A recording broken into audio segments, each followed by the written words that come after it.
আমি বাংলার ডিজিটাল যোদ্ধা এরকম একটা লাইভ অনুষ্ঠান করলেন তৃণমূল কংগ্রেসের সর্বভারতীয় সাধারণ সম্পাদক আহ, অভিষেক বন্দ্যোপাধ্যায়। এবং এতে আমার ঠিক ডান দিকে, আমার ঠিক বাঁ দিকে যে ছবিটা যাচ্ছে সেটা ওই দেখুন, আমি বাংলার ডিজিটাল যোদ্ধা। আপনি যদি মেম্বার হতে চান তাহলে যে অপশন ফপশন রয়েছে সেটা প্রবীর বিশ্বাস আগামী দিনে এখানে বিজ্ঞাপন করে দেবে, আপনারা সেই অনুযায়ী এগোবেন। অনেকেই প্রশ্ন করেছেন যে আরে বলছেন বটে, তো অভিষেক গতকাল রাত্রিবেলা দাবি করেছেন যে অলরেডি 50,000 মেম্বার হয়ে গেছে এই আমি বাংলার ডিজিটাল যোদ্ধা।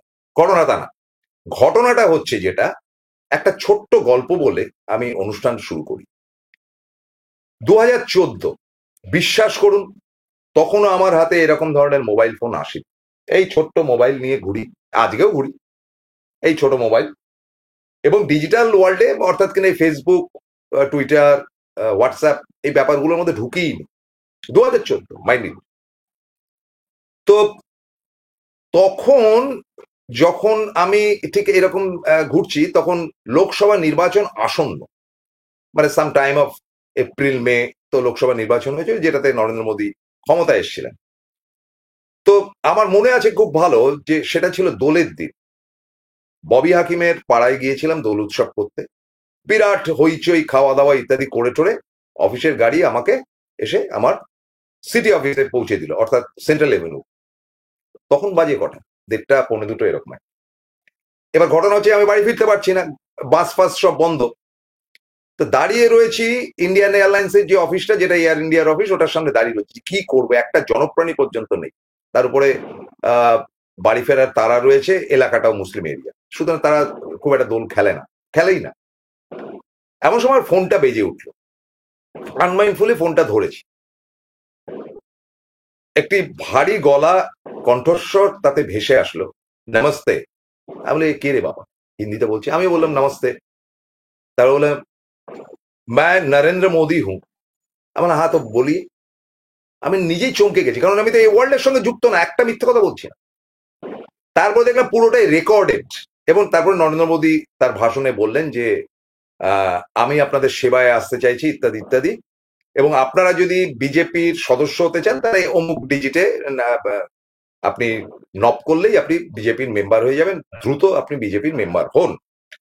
অবশ্য সেটা আমি আর চাপ ফাপ দিইনি মোবাইলে, কিন্তু শুনলাম ব্যাপারটা এত নিখুঁত ছিল এবং এত চমৎকার ভাবে সেটা তোলা হয়েছিল। সে প্রথমে নমস্তে বলে একটা গ্যাপ, কারণ তিনি জানেন, বা যারা এটা করিয়েছিল বা করেছিল এই ডিজিটাল কাজটা, তারা প্রত্যেকে জানে যে নরেন্দ্র মোদীর ওই নমস্তে বলার পর একটা গ্যাপ দেবে। অটোমেটিক্যালি যার কাছে ফোনটা গেছে সে ঘাবড়ে গিয়ে বলবে হ্যাঁ নমস্কারের উল্টো দিকে সে বলবে নমস্তে। নমস্তে বললে নমস্তে বলে, আমিও বলেছি, আমি তো স্বীকার করছি, বেকুব বনেছি। এবং তারপরেই যে বক্তব্যটা সেটা আমাকে শুনতেই হলো, এবং সেটা রেকর্ডেড ছিল।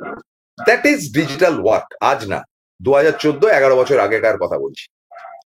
তো সেই ডিজিটাল ওয়ার্ল্ডটা আমি নরেন্দ্র মোদীর মুভমেন্টের সময় থেকে আমি দেখেছি। তাকে ক্ষমতায় আনার পর যে দৌড়ঝাঁপটা হয়েছিল সেটা মানে কি বলা যায়, দিনকে রাত করে দেওয়া হয়েছে।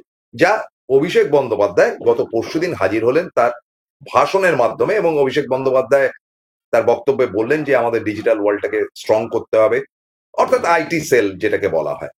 এবং তিনি তার বক্তব্যে চমৎকারভাবে সেটা তিনি বিবরণ দিলেন। এবং অভিষেক বন্দ্যোপাধ্যায় একেবারে শেষ বেলায়, আর ঠিক মাস রাতে কাটেক বাকি, হঠাৎ করে ডিজিটাল ওয়ার্ল্ড বা আইটি সেক্টরকে স্ট্রং করবার চেষ্টা করছেন কেন? এটার পেছনে কি তার প্ল্যানটা রয়েছে? এটা তো মস্ত বড় প্রশ্ন থাকতে পারে। কিন্তু বিশ্বাস করুন, 2014-তে বিজেপি যে কাণ্ডটি করেছিল, বিজেপির সঙ্গে ছিল পুরো সেট আপ প্রশান্ত কিশোর, তারই বুদ্ধিতে হয়তো এটা হয়েছিল। এবং টোটাল আরএসএস সারা ভারত জুড়ে কিন্তু ক্যাম্পেইন করেছিল, এবং সেই ক্যাম্পেইন আজ অব্দি কোনো প্রধানমন্ত্রীর ইলেকশন ক্যাম্পেইনের মানে চ্যালেঞ্জ হিসেবে সেটাকে অ্যাকসেপ্ট করা যায়। এবং that was the best, I think. শেখার আছে অনেক জিনিস। এবং তারপরে আমি অবশ্য ডিজিটাল ওয়ার্ল্ডে ঢুকি, একটা মোবাইল কিনি, এটা করি ওটা করি সেটা করি, নানান ব্যাপার স্যাপার করেছি টলেছি 2014-তে না 2015-তে। তখন আমি দেখতাম যে এই দুনিয়াতে কয়েকটি নাম সাংঘাতিক স্ট্রং, মানে তারা ফাইট করছে, এ করছে, সে করছে। তার মধ্যে one of the big name was and is also is Prabir বিশ্বাস। ইয়েস, তো এইটা হচ্ছে গিয়ে আমার কথা। এবং তারপরে তিনি দীর্ঘদিন ধরে নানানভাবে বলেছেন যে ডিজিটালি অনেক বেশি স্ট্রং হওয়া উচিত, স্ট্রং হওয়া উচিত। আমিও বলেছি। আমরা কে? আমরা তো এই মিডিয়ার ওয়ার্ল্ডের লোক। খোদ মমতা ব্যানার্জি বলেছেন যে ডিজিটাল ওয়ার্ল্ডকে, এবং আপনাদের নিশ্চয়ই মনে আছে 2024-এর লোকসভা নির্বাচনের পর আমি তাকে প্রশ্ন করেছিলাম যে ডিজিটাল ওয়ার্ল্ডের খবর কি, তিনি বলেছেন আমি সেলিউট জানাই। কিন্তু তারপরে এতদিন বাদে অভিষেক হঠাৎ উঠে বসলেন কেন? কারণটা কি? যুক্তিটা কোথায়? দুর্বলতাটা কোথায়? আছে কি কোনো দুর্বলতা? এইটা নিয়েই কিন্তু আজকে প্রশ্নের পাঞ্চ।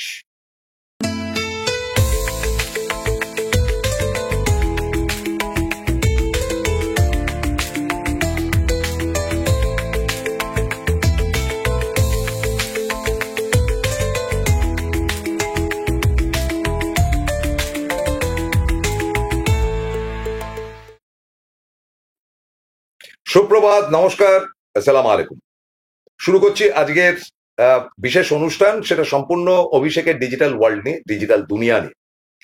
আপনাদের প্রথমেই বলি যে গত পরশুদিন, অর্থাৎ আজ শনিবার, বৃহস্পতিবার দিন, অভিষেক বন্দ্যোপাধ্যায় একেবারে তিনি একটি মানে ভিডিও করলেন, এবং ভিডিওটা ছড়িয়ে গেল কোটি কোটি মানুষের মধ্যে, যে তিনি জানাচ্ছেন যে তিনি ডিজিটাল ওয়ার্ল্ড একটা করতে চান। দেখেছেন, যদি না দেখে থাকেন দেখে নেবেন কাইন্ডলি। এবং তিনি স্ট্রেংথ দিলেন এটা যে আমাদের আইটি সেলটাকে বা ডিজিটাল সেলটাকে অনেক বেশি স্ট্রং করতে হবে, এবং প্রত্যেকে আপনারা আসুন, মিলিত হন, সম্মিলিত হন, ইত্যাদি ইত্যাদি। কারণটা কি? আপনাদেরকে পরিষ্কার একটি কথা বলি। অনেকে হয়তো প্রশ্ন করতে পারেন এত দেরিতে কেন। প্রবীরবাবু একটা প্রশ্ন তুলেছেন, প্রবীর বিশ্বাস। তিনি বলেছেন যে খোদ তৃণমূল দলের একেবারে সর্বভারতীয় সাধারণ সম্পাদককে আজকে এই কাজে নামতে হচ্ছে, তাহলে এতদিন যেটা ছিল আইটি সেল, তাদের ভূমিকা কি? সব উত্তরটা দেব। আমি খুব স্ট্রেট ফরওয়ার্ড, ঠোঁটকাটা লোক, কেউ কিছু মনে করার ব্যাপার নেই। What is fact is fact, সেটা আমি টিভিতেও বলতাম, এখানেও বলি ভাই। তাদের মাইন্ড করা তো কিছু নেই, এটা ভাবতে হবে।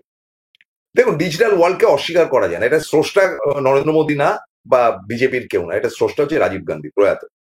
তিনি না থাকলে এসব হতোই না, বা হয়তো হলেও এত দূর অব্দি পৌঁছাতে পারতো না। এবং তিনি কম্পিউটার ইত্যাদি ইত্যাদি এই ব্যাপারগুলো নিয়ে আসেন, এবং তার যে আধুনিকতার চিন্তাধারা রাজীব গান্ধীর, সেটা তো অস্বীকার করলে চলবে না। কারণ রাজীব গান্ধী চেয়েছিলেন যে ভারতবর্ষটা বা ভারতবর্ষের শিক্ষা জগৎ, এবং যাদের মধ্যে অশিক্ষা রয়েছে তাদের মধ্যে এই ধরনের মডার্ন টেকনোলজিটা ছড়িয়ে পড়ে, যার জন্য টেকনোলজি, সায়েন্স অ্যান্ড টেকনোলজির কথা বারবার রাজীব বলেছিলেন। তো সেটা মানতে হবে। তো সেই মানার জায়গা থেকে আমি দেখেছি যে আরএসএস খুব দ্রুত পিক আপ করেছে ব্যাপারটা, এবং পিক আপ করেছে তারা কিন্তু 2010 এই সময়, মানে তখনও পর্যন্ত ফেসবুক এত পপুলার না। এবং আরএসএস বলুন বা বিজেপি বলুন, মানে ওই এই সময়কার বিজেপি, আমি একেবারেই আদবানি বা বাজপেয়ীর আমলের বিজেপির কথা বলবো না।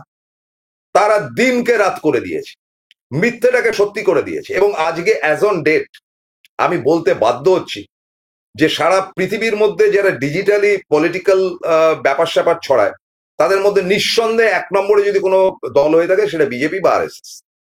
কারণ এটার পেছনে তারা কোটি কোটি টাকা ঢালছে। এবং আপনারা বুঝতেও পারবেন না যে যারা এই ধরনের ছবি ছক্কা করছে, তাদের সঙ্গে কোথায় কিভাবে যোগাযোগ হচ্ছে আপনি জানতেও পারবেন। কারা কারা এটা করছে আপনি দেখবেন যে বিভিন্ন ফেক আইডি দিয়ে আপনার পোস্টে, মানে যাদের পোস্ট খুব পপুলার, ধরুন আমার পোস্ট ফরচুনেটলি পপুলার, এবং প্রবীর বিশ্বাসের আছে, কুণাল ঘোষের আছে, এখানে দেখবেন যে খিস্তি দিয়ে ভূত ভাগিয়ে দিচ্ছে। কিন্তু কাউন্টার করার মতন কিন্তু তৎকালীন, মানে মানে বিগত অভিষেক বলার আগে অবধি সেরকম ধরনের স্ট্রেংথ দেন, কিন্তু কাউন্টার করার জন্য, মানে তাদেরকে, তাদের মিথ্যাচারটাকে আটকাবার জন্য কিন্তু কোনো প্রস্তুতিকরণ নেই। অথচ একটা আইটি সেল তো ছিল। আইটি সেলটা কার ছিল, কি বৃত্তান্ত? প্রথম কথাটা হচ্ছে যে আমি যতটুকু শুনেছি বা দেখেছি, সেটা দেবাংশু ভট্টাচার্য।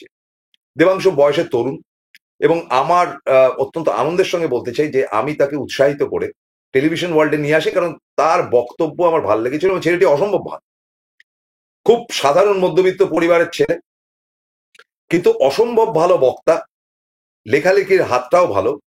তো তাকে দল দায়িত্ব দিয়েছে যে ভাই তুমি সামলাও এটা, এবং তিনি একটা কমিটি করেন এবং কমিটির মধ্যে বেশ কয়েকজন আসেন টাসেন। একটা ব্যাপার ঠিক, যে দুটো ঘটনা আপনাকে জানতে হবে, যে সংগঠন করা একটা ব্যাপার আর প্রশাসনিক কাজ করা একটা ব্যাপার। প্রশাসনিক কাজটা কি? ধরুন বিভিন্ন টিভি চ্যানেল ফ্যানেলে গিয়ে আমি বসে বক্তব্য রাখলাম, বা আমি আমার ফেসবুক বা আমার ইয়েতে আইডিতে বসে কিছু কথা বললাম, ভিডিও হলো, সেগুলো পাবলিকলি গেল, বা আমার লেখালেখি গেল, এটা প্রশাসনিক স্তরের ব্যাপার, মানে আমি এক্সপোজ করছি নিজেকে। এবং আমার এক্সপোজারটা মধ্যে মূল চরিত্র থাকছে মমতা বন্দ্যোপাধ্যায়, যিনি দলের সভানেত্রী সর্বভারতীয়, এবং তারপরে ধীরে ধীরে সেটা অভিষেক বন্দ্যোপাধ্যায় ইত্যাদি ইত্যাদি যাচ্ছে।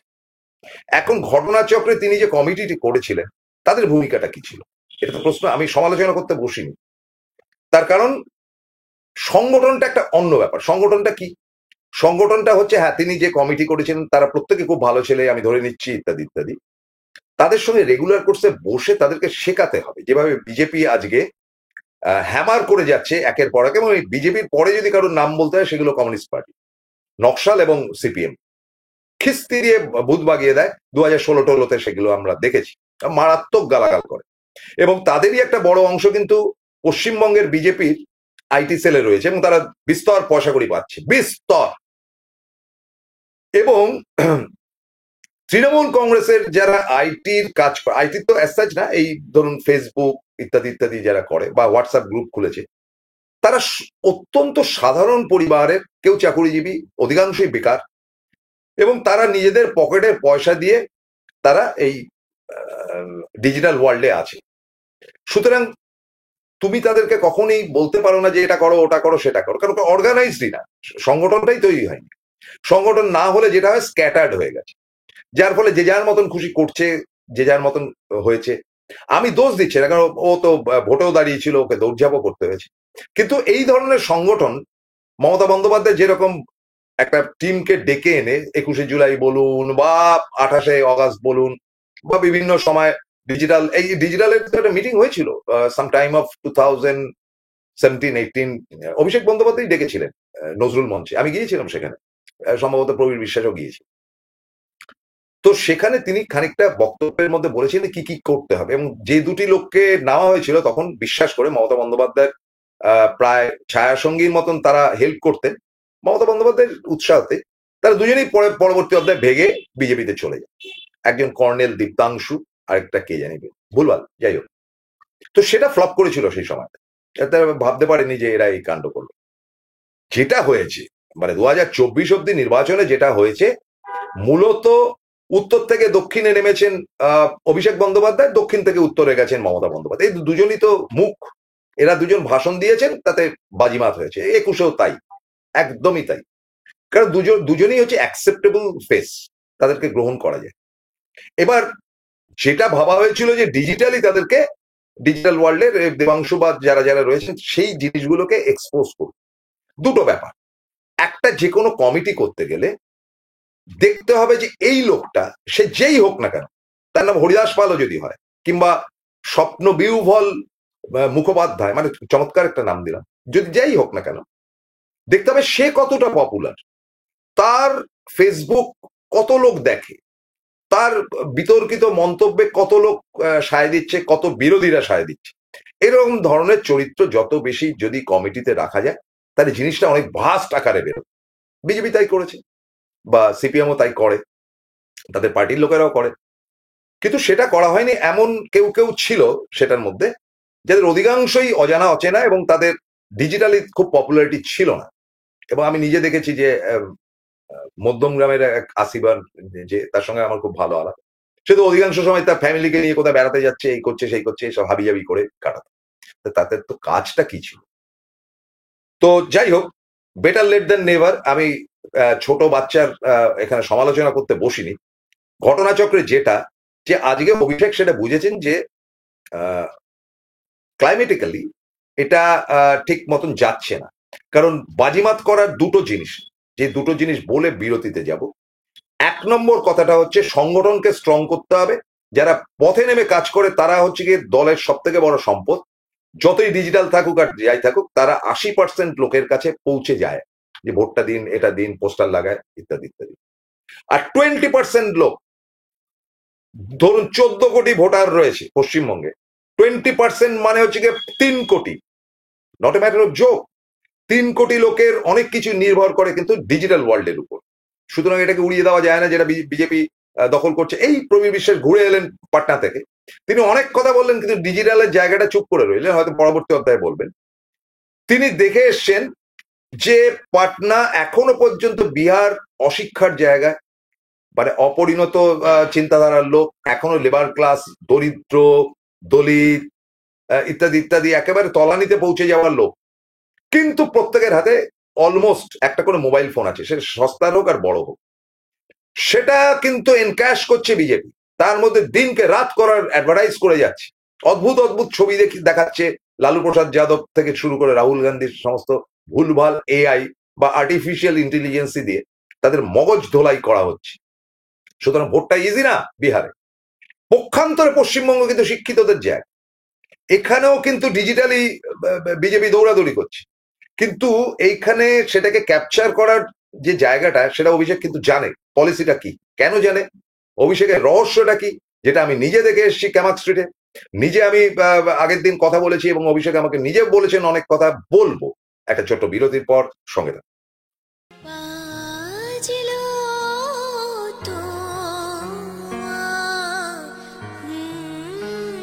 মা আসছেন নতুন আশার আলো নিয়ে। আপনার স্বপ্নের ঠিকানা খুঁজে নিন এবারের পুজোতেই। Ashoka Group, redefining realty. Phone করুন 9163502850।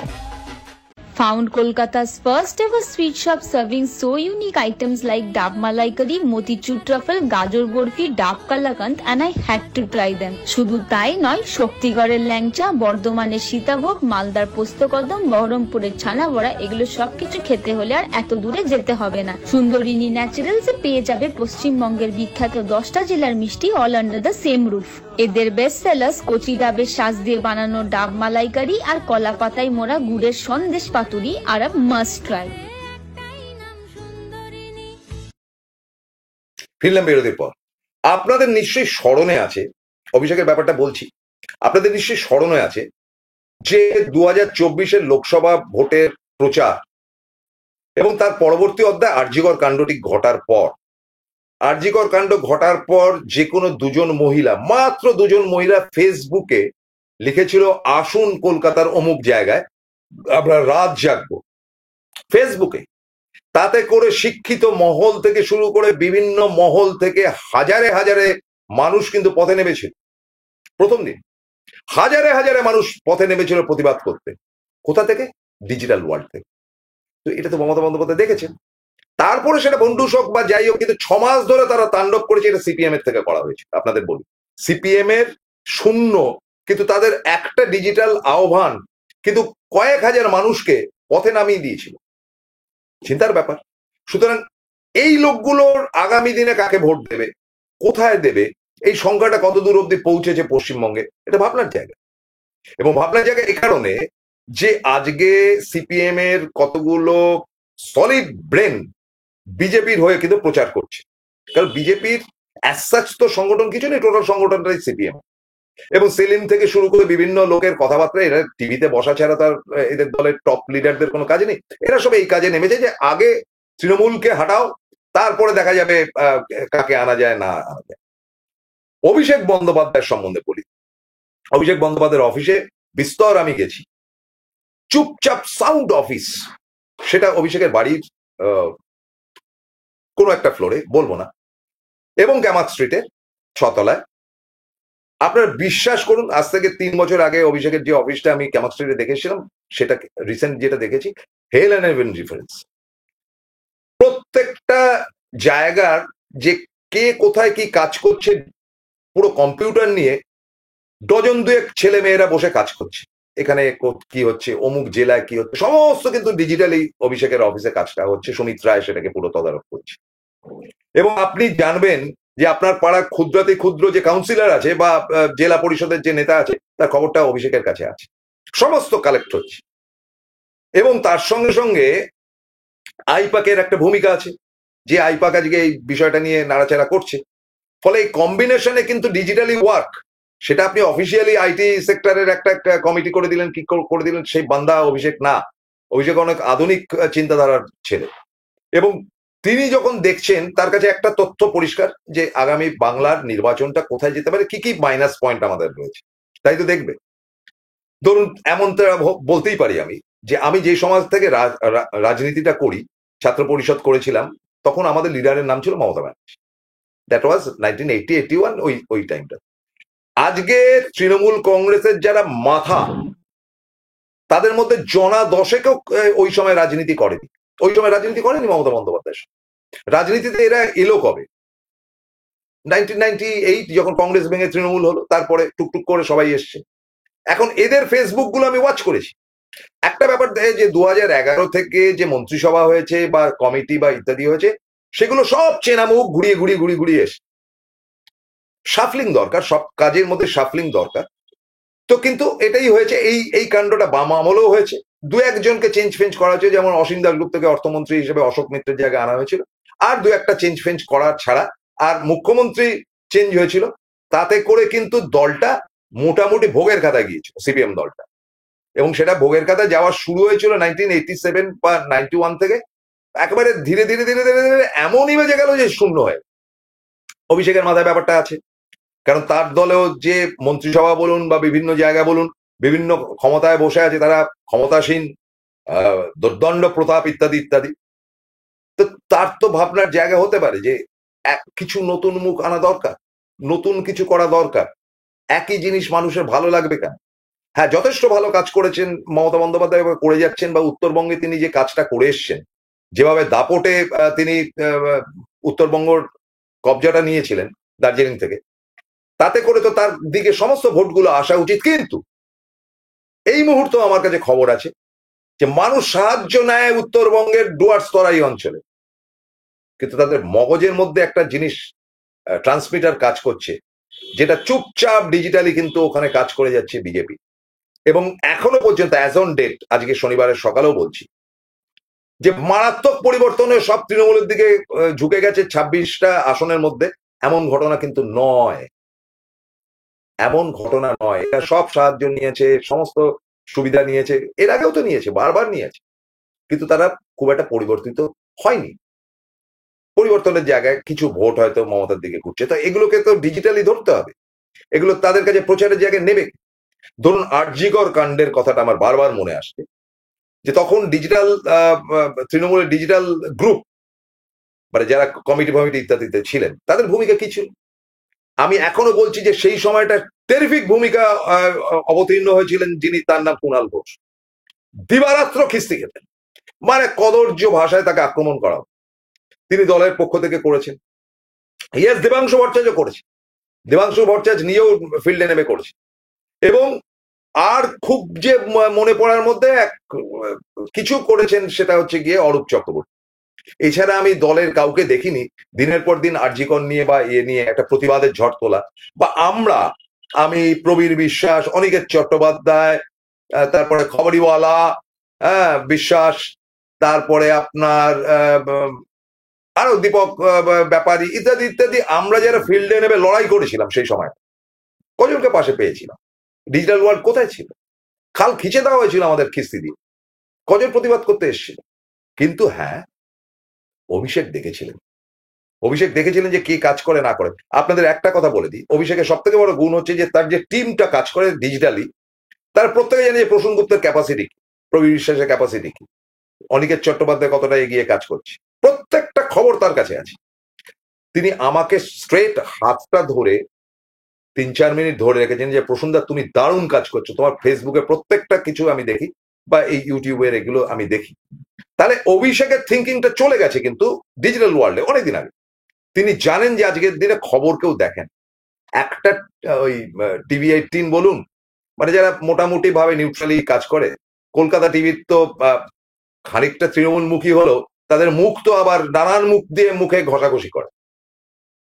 বলতে খারাপ লাগে, খুব খারাপ কথা বলছি না, মানে এক বজ্ঞা কোনো কিছু না। যেমন তিনি আবার সর্বঘটের কাঠালি কলার মতনও লোকজন তারা পুষে রেখেছে, বা ক্যালকাটা নিউজ, সিটিভিএন, যারা প্রথম থেকেই তৃণমূল ছিল, মাঝখানে মারাত্মক বিজেপি হয়েছিল, এখন ঠিক আছে, আর প্রত্যেকে এগেনস্টে, ইচ অ্যান্ড এভরিবডি।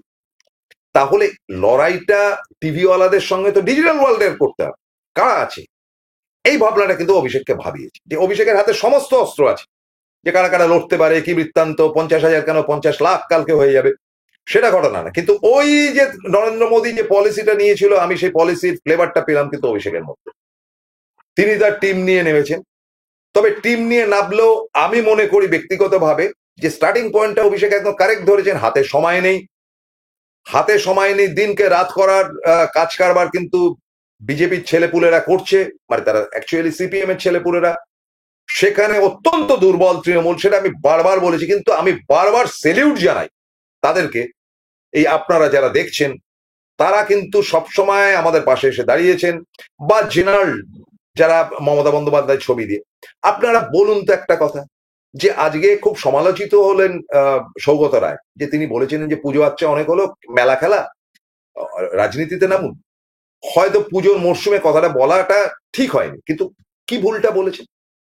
এই যে এত নেতা মন্ত্রী, কোথায় কে ফুঁতে কাটছে, কোথায় কার ঠাকুর উদ্বোধন হচ্ছে, তিনি কোথায় বিজয়া সম্মেলনী করলেন, একদিকে এরা তাদের নিজেদের ছবিতে ভরপুর করে দিচ্ছে, আর ওদিকে মমতা বন্দ্যোপাধ্যায় উত্তরবঙ্গে দৌড়ে বেড়াচ্ছেন এই প্রান্ত থেকে ও প্রান্ত।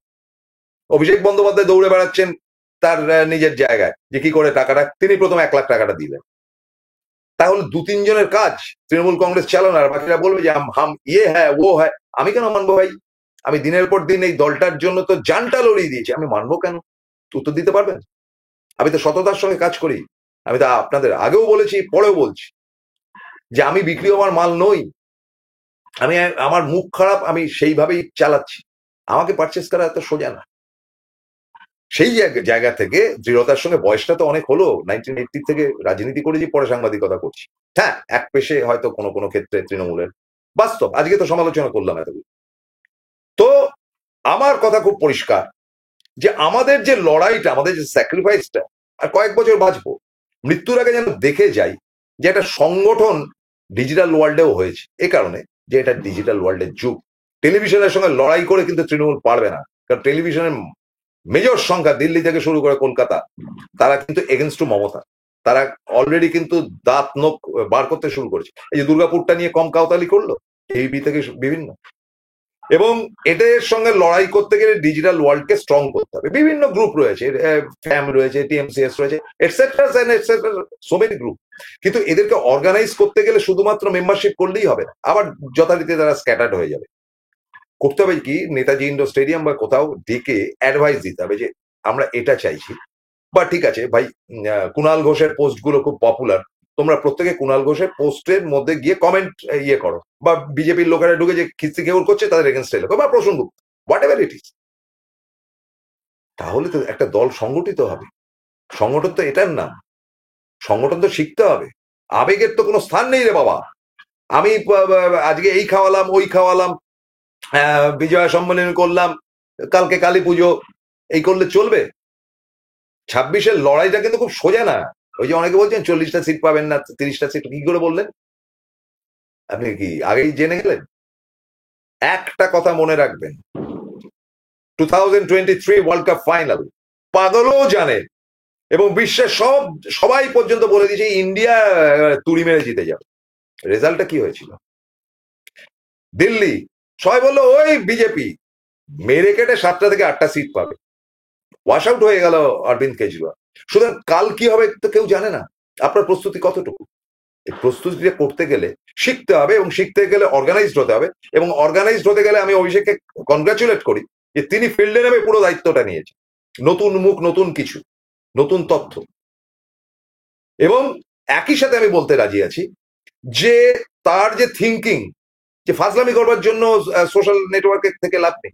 এবং আমি অবাক হয়ে যাই যে আমার নিজের যে ফেসবুক ইয়েটা রয়েছে, প্রোফাইলটা রয়েছে, আমার অসংখ্য এমএলএ, এমপি, মন্ত্রী আমার সঙ্গে যুক্ত রয়েছে, একটা লোকেরও দারুণ হয়েছে বলে না, কেউ বলে না, বলে একমাত্র Kunal Ghosh. So that is the world.